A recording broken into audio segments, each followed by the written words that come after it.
स्वागत है आपका हमारे चैनल सिद्धांत मित्र एसबी में। हम लोग सीडीपी के प्रैक्टिस सेट कर रहे थे। 5 प्रैक्टिस सेट हमने कर लिए हैं, ये हमारा 6वां प्रैक्टिस सेट है। तो हम बहुत कम समय में 20 से ऊपर क्वेश्चन करते हैं। आप लोगों को पता है कि हम बहुत कम समय में 20 क्वेश्चन करते हैं। और जितने भी आपके क्वेश्चन सही हो तो कृपया आप कॉमेंट करें कि सर मेरे इतने सही है, ठीक है। तो उससे आपको भी पता चल जाएगा कि आपकी कितनी तैयारी है और कैसे आप तैयारी कर रहे हैं, कौन से क्वेश्चन आपके गलत हो रहे हैं, ये भी आप साथ में देखते जाएं, ठीक है। तो पहला क्वेश्चन है कि अल्पवयस्क बच्चों के सीखने में या अधिगम में अभिभावक क्या भूमिका निभा सकते हैं, उनकी क्या भूमिका होनी चाहिए। जो छोटे बच्चे हैं, अल्पवयस्क बच्चों का मतलब है छोटे बच्चे हैं, तो छोटे बच्चों के सीखने में अभिभावकों की भूमिका कैसी होनी चाहिए। निषेधात्मक यानी कि नकारात्मक होनी चाहिए, उदासीन होनी चाहिए जिसको तटस्थ भी बोलते हैं। इसके बाद संवेदात्मक होनी चाहिए या अग्र सक्रिय होनी चाहिए। तो अग्र सक्रिय होनी चाहिए, एक्टिव रूप से बच्चों के सीखने में जिम्मेदारी निभानी चाहिए माता पिता को या अभिभावकों को, ठीक है। तो इसका भी उत्तर सही है। दूसरा क्वेश्चन है कि परिवार एक साधन है, परिवार एक कैसा साधन है। अनौपचारिक शिक्षा का, औपचारिक शिक्षा का, गैर औपचारिक शिक्षा का या दूरस्थ शिक्षा का। तो परिवार एक साधन है अनौपचारिक शिक्षा का, अनौपचारिक रूप से शिक्षा देता है परिवार को। औपचारिक रूप से तो विद्यालय में जाता है। दूरस्थ शिक्षा होती है प्राइवेट एजुकेशन, या आप कहीं से दूर से कोचिंग ले रहे हो या मोबाइल पे कोई चीज़ पढ़ रहे हो तो वो दूरस्थ शिक्षा है। बाकी परिवार का पूछा है यहाँ पे, तो परिवार अनौपचारिक शिक्षा का साधन है, ऑप्शन ए। इसके बाद हम अगले ऑप्शन पे जाते हैं जो कि है तीसरे नंबर का ऑप्शन कि निम्नलिखित में से कौन सी एक ऐसी संस्था है 4 ऑप्शन में से जो सामाजिक परंपराओं के ट्रांसफॉर्मेशन में सबसे अधिक योगदान देती है, ठीक है।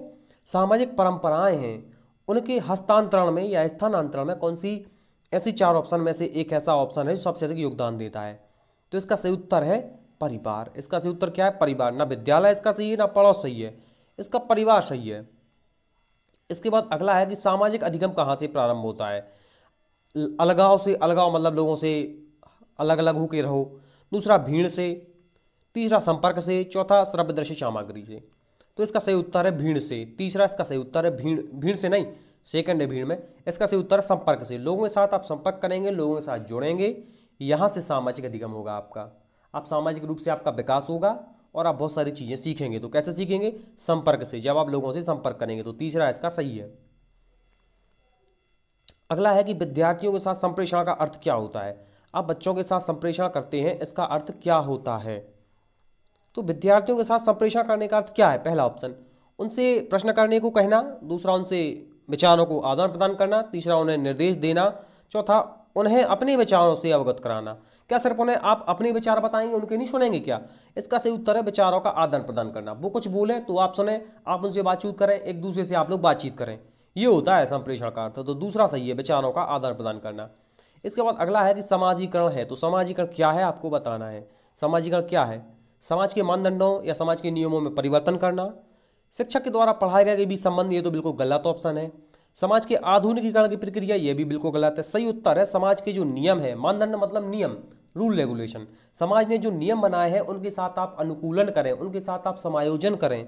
समाज ने जो नियम बनाए हैं वो होता है समाजीकरण। तो डी हमारा सही आंसर है। इसके बाद हम अगले पे आते हैं कि बच्चे के अच्छे चरित्र का निर्माण हो, कैरेक्टर उसका अच्छा हो, इसके लिए क्या जरूरी है। बच्चे के अच्छे चरित्र के निर्माण के लिए क्या होना चाहिए? पहला, पुस्तक में चरित्र निर्माण संबंधी पाठ होने चाहिए। दूसरा, चरित्र निर्माण के लिए व्याख्यान दिए जाने चाहिए। लेक्चर दो चरित्र निर्माण के लिए, उससे अच्छा चरित्र बन जाएगा, ऐसा होगा क्या? इसके बाद तीसरा सबसे सही ऑप्शन है कि कक्षा कक्ष गतिविधि, एक्टिविटी ऐसे प्रकार की हो कि बच्चों को चरित्र निर्माण में सहायता मिल सके। और चौथा है महापुरुषों की जीवनी बच्चों को पढ़ाई जानी चाहिए। तो सही उत्तर है तीसरा कि कक्षा कक्ष में होने वाली गतिविधि इस प्रकार की हो कि बच्चों को अपने कैरेक्टर का डेवलपमेंट करने में सहायता मिल सके, चरित्र का निर्माण करने में सहायता मिल सके। तो सी हमारा सही है। अगला है समाजीकरण के संदर्भ में। समाजीकरण के संदर्भ में विद्यालयों के पास एक प्रच्छन्न पाठ्यचर्या विद्यमान रहती है जिसमें निहित है। क्या निहित है? 4 ऑप्शन में से आपको बताना है। पहला, परिवार के माध्यम से विद्यार्थियों का समझौतापूर्ण व प्रतिरोधात्मक समाजीकरण। दूसरा, मूल्यों और अभिवृत्तियों का शिक्षण एवं आकलन। तीसरा, बलात्मक अधिगम। बलात्मक अधिगम मतलब बलपूर्वक अधिगम, ये तो गलत ही हो गया। और सबसे अच्छा ऑप्शन है अंतःक्रिया। अंतःक्रिया व सामग्री के द्वारा विद्यालयों में प्रस्तुत की जाने वाली सामाजिक भूमिकाओं से संबंधित अनौपचारिक संकेत। इसको आप रोक के बहुत अच्छे तरीके से पढ़ें 2 बार, आपको बहुत अच्छे से ये क्वेश्चन समझ में आएगा। डी इसका राइट आंसर है। इसके बाद अगला है 9वां कि निम्नलिखित में से कौन सी समाजीकरण की निष्क्रिय एजेंसी है। ठीक है, कौन सी समाजीकरण की निष्क्रिय एजेंसी है आपको ये बताना है। स्वास्थ्य क्लब, तो स्वास्थ्य क्लब तो सक्रिय एजेंसी है, वहाँ आप लोगों से बातचीत करेंगे, समाजीकरण होगा। परिवार में तो हो गई समाजीकरण, सक्रिय एजेंसी है, वहाँ लोगों से आप बातचीत करेंगे। पर्यावरण का क्लब, इको क्लब का मतलब होता है पर्यावरण का क्लब, पर्यावरण या पौधों का संरक्षण करने के लिए क्लब बनाया गया है, उसमें भी लोग बातचीत करेंगे। लेकिन सार्वजनिक पुस्तकालय, यहाँ कोई भी बातचीत नहीं होगी। अब बातचीत नहीं होगी, संपर्क लोगों से नहीं होगा, तो समाजीकरण नहीं होगा। तो ये समाजीकरण की निष्क्रिय एजेंसी है, सार्वजनिक पुस्तकालय। अगला है मनोसामाजिक विकास का सिद्धांत, जो कि एरिक एरिक्सन ने दिया है। तो निम्नलिखित ऑप्शन में से किस ऑप्शन पे बल देता है? उद्दीपन और प्रतिक्रिया पे, लिंगीय और प्रसूति स्तर पे, उद्यम के मुकाबले हीनता स्तर पे। ये आपका राइट आंसर है तीसरा, उद्यम के मुकाबले में हीनता स्तर पे बल देता है। अगला ऑप्शन है कि समाजीकरण एक प्रक्रिया है। समाजीकरण एक कैसी प्रक्रिया है आपको बताना है। समाजीकरण एक कैसी प्रक्रिया है? पहला, मूल्यों, विश्वासों और अपेक्षाओं को अर्जित करने की। दूसरा, मित्रों के साथ सामाजिक बनने की, ये गलत है।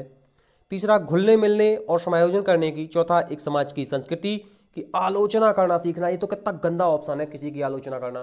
पहला ऑप्शन राइट है कि मूल्यों को, विश्वासों को और अपेक्षाओं को और अच्छे गुणों को अर्जित करने की प्रक्रिया है समाजीकरण। तो पहला आपका राइट आंसर है। सीटेट 2015 का क्वेश्चन है। ज़्यादातर क्वेश्चन हमारे सीटेट को लेके हैं। हम लोग सीटेट, एमपीटेट, यूपीटेट और सभी टीचिंग एग्जाम्स की तैयारी करते हैं। यदि आप हमारे साथ जुड़ते हैं तो आपका बाल विकास और शिक्षा शास्त्र बहुत अच्छा होने वाला है, ऐसा मान के चलें। इसके बाद 12वां क्वेश्चन है कि निम्नलिखित में से कौन सा एक ऐसा ऑप्शन है जो समाजीकरण का एक प्रमुख कारक है? पहला, एक प्रमुख कारक है, पहला कंप्यूटर, दूसरा अनुमानसिकता, तीसरा राजनीतिक दल और चौथा परिवार। तो समाजीकरण का एक प्रमुख कारक है परिवार, क्योंकि प्राथमिक समाजीकरण बच्चे का परिवार में ही होता है। अभी सीटेट के पेपर में एक ऐसा क्वेश्चन भी आया था मेरे पेपर में। तो परिवार समाजीकरण का एक प्रमुख कारक है, बाकी ये सारे ऑप्शन गलत हैं। इसके बाद 13वां ऑप्शन है, 13वां है कि जनसंचार माध्यम समाजीकरण का एक महत्वपूर्ण माध्यम बनता जा रहा है। जनसंचार माध्यम का मतलब होता है टीवी, रेडियोज वगैरह जो है, ये जनसंचार माध्यम है। तो ये समाजीकरण के महत्वपूर्ण माध्यम बनते जा रहे हैं। तो इसके विषय में बढ़िया सा ऑप्शन कौन सा है, सबसे सही ऑप्शन कौन सा है? पहला, समाजीकरण केवल माता पिता और परिवार के द्वारा होता है। तो जहाँ केवल आ जाता है वो तो वैसे गलत हो जाता। तो समाजीकरण केवल माता पिता और परिवार के द्वारा नहीं होता, और भी लोगों के द्वारा होता है। दूसरा, जनसंचार माध्यमों की पहुंच बढ़ रही है और जनसंचार माध्यम अभिव्यक्तियों को, मूल्यों को और विश्वासों को प्रभावित करता है। ये अच्छा ऑप्शन है। तीसरा ऑप्शन है, बच्चे जनसंचार माध्यमों के साथ प्रत्यक्ष रूप से अंतःक्रिया नहीं कर सकते। ऐसा गलत है। लाइव क्लास होती है तो आप अंतःक्रिया हमसे कर पाते हैं कि नहीं कर पाते चैट के माध्यम से? तो ये कह रहे हैं कि नहीं कर पाते, तो ऐसा गलत है। संचार माध्यम पदार्थों के विज्ञापन और विक्रय के लिए अच्छा माध्यम है। अच्छा माध्यम है, लेकिन हमें उससे क्या करना? हमें तो अपना ऑप्शन देखना, किससे? हमें तो प्रश्न देखना ना, पहले समाजीकरण के बारे में पूछा था, उसके बारे में बताना है। तो इसका सही उत्तर है जनसंचार माध्यमों की पहुंच बढ़ रही है और जनसंचार माध्यम अभिव्यक्तियों, मूल्यों और विश्वासों को प्रभावित करता है। ये बेहतर ऑप्शन होगा। इसके बाद है कि भाई समाजीकरण की प्रक्रिया में कौन सा एक ऐसा ऑप्शन है जो शामिल नहीं है समाजीकरण की प्रक्रिया में? पहला, मूल्यों और विश्वासों का अर्जन, एक संस्कृति की रीतियों और नियमों को सीखना, मानदंड मतलब नियमों को सीखना, कौशलों को सीखना। अनुवांशिक संचरण, ये समाजीकरण से बिल्कुल भी संबंधित नहीं है, ये अनुवांशिकता से संबंधित है। तो दूसरा हमारा सही नहीं है। इसके बाद हमारा अगला है कि बच्चों के समाजीकरण में परिवार किस प्रकार भूमिका निभाता है। आपको बताना है कि बच्चों के समाजीकरण में परिवार किस प्रकार भूमिका निभाता है। कम महत्वपूर्ण भूमिका निभाता है, मुख्य भूमिका निभाता है, रोमांचकारी भूमिका निभाता है या गौण भूमिका निभाता है? तो परिवार के बच्चों के समाजीकरण करने में परिवार जो है वो मुख्य भूमिका निभाता है। सबसे ज़्यादा बड़ी भूमिका तो परिवार की ही होती है बच्चे के समाजीकरण में, क्योंकि बच्चा जब भी कोई व्यवहार करता है हम उससे देख लेते हैं कि भाई ये कैसे परिवार से आ रहा है, हम पता लगा लेते हैं उसके व्यवहार से। अगला है कि निम्नलिखित में से कौन से समाजीकरण के गौण वाहक तत्व हो सकते हैं? गौण मतलब होता है, एक होते हैं मुख्य, एक होती है गौण या द्वितीयक या सेकेंडरी। तो विद्यालय और आस पड़ोस, दूसरा विद्यालय और निकटतम परिवार के सदस्य, ये तो मुख्य वाहक तत्व हैं। परिवार और रिश्तेदार, ये भी मुख्य वाहक में आएंगे। परिवार और आस पड़ोस, ये भी मुख्य वाहक में आएंगे। इसका सही उत्तर है विद्यालय और पास पड़ोस। ये समाजीकरण के गौण वाहक तत्व हो सकते हैं, ये इसका सही उत्तर है। इसके बाद अगला है कि विकास के मनोवैज्ञानिक मनोसामाजिक विकास के सिद्धांत का प्रतिपादन किसने किया? मनोसामाजिक विकास का सिद्धांत बड़ा फेमस है, मैं आपको बता भी चुका हूँ इसका पहले। एरिक्सन है, फ्रॉयड है, वॉटसन है, कोहलर है। इसका मैं आंसर नहीं दूंगा, इसका आंसर आप कमेंट करें, क्योंकि मैं इसको पहले भी बता चुका हूं और इसी वीडियो में बता चुका हूं कि ये मनुसामाजिक विकास का सिद्धांत किसने दिया। तो 4 ऑप्शन में से आप बताएंगे 17 का कौन सा है। इसके बाद शिक्षा के संदर्भ में समाजीकरण से क्या तात्पर्य है, समाजीकरण का क्या अर्थ है। पहला, सामाजिक वातावरण में अनुकूलन और समायोजन करना, समाज के मानदंडों का सदैव अनुपालन करना। सदैव अनुपालन करना तो गलत होता है, हमेशा नहीं आप किसी की बात मान सकते। अपने खुद के नियम बनाना, समाज में बड़ों का सम्मान करना। तो इसका सही उत्तर मैं आपको बता दूं, इसका सही उत्तर है सामाजिक वातावरण में अनुकूलन और समायोजन करना। सामाजिक का जो वातावरण है उसके साथ आप समायोजन करें, उसके साथ आप अनुकूलन करें, ये आपका राइट आंसर है। और लगभग 18 के आसपास ही क्वेश्चन थे। ये PDF मैं ग्रुप में सेंड कर दूंगा। ग्रुप का नंबर यदि आपके पास ना है तो आप जुड़ जाएं, 9111469758। ये हमारा व्हाट्सएप ग्रुप है सिद्धांत मिल 3 नाम से। तो ये PDF मैं उस ग्रुप में सेंड कर दूंगा।